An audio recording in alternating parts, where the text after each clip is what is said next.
దానికి పొలిటికల్గా ఇబ్బంది అయినా కష్టమైనా నష్టమైనా నేనే భరిస్తా. కానీ దేవుడు లాంటి మా నాన్నను ఇవాళ సిబిఐ ఎంక్వైరీ చేసిండ్రంటే కడుపు రగులుకపోతా ఉంది ఒక బిడ్డగా. అందుకే చెప్తున్నా, ఇన్ని రోజులు చెప్పలే. ఆ మధ్యలో పోయినసారి నా కొడుకు గ్రాడ్యుయేట్ అయినప్పుడు వచ్చినప్పుడు నేను మా నాన్నకు రాసుకున్న లెటర్ లీక్ చేస్తే కూడా ఆ 70, 80, 90 రోజుల నాకు నరకం చూపిస్తున్నారు. ప్రతిరోజు సోషల్ మీడియాలో ఇష్టం వచ్చినట్టు రాపిస్తున్నారు. ఎప్పుడు వీళ్ళ పేర్లు తీసుకోలే, ఇష్టం వచ్చినట్టు ప్రెస్ వాళ్ళకు మాట్లాడుతూ చాలా విషయాలు చెప్తున్నారు. ఎప్పుడు వాళ్ళ పేర్లు తీసుకోలే. ఇలా తీసుకుంటున్నా, ఎందుకంటే విషయం నాది కాదు, ఇది తెలంగాణ పరువు ప్రతిష్టకు సంబంధించిన విషయం.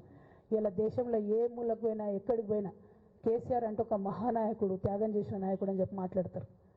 రేపటి నుంచి ఏం మాట్లాడతారు? సిబిఐ ఎంక్వైరీ చేస్తే ఏం మాట్లాడతారు? కేసీఆర్ అంటే సిబిఐ కేసు అంటారు. మా నాన్న పరువు పోతే నాకా బాధ, మీకా?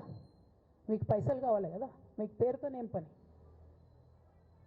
ఇంకా కూడా ఈ విషయాలు అర్థం చేసుకోకుండా, ఇంకా కూడా ఇటువంటి వ్యక్తుల్ని దూరం పెట్టుకోకుండా ఉంటే ఇక కేసీఆర్ గారి మీద సిబిఐ కేసు వేసేటటువంటి స్థాయికి వచ్చినాక ఏం పార్టీ ఉంటేంది పోతేంది.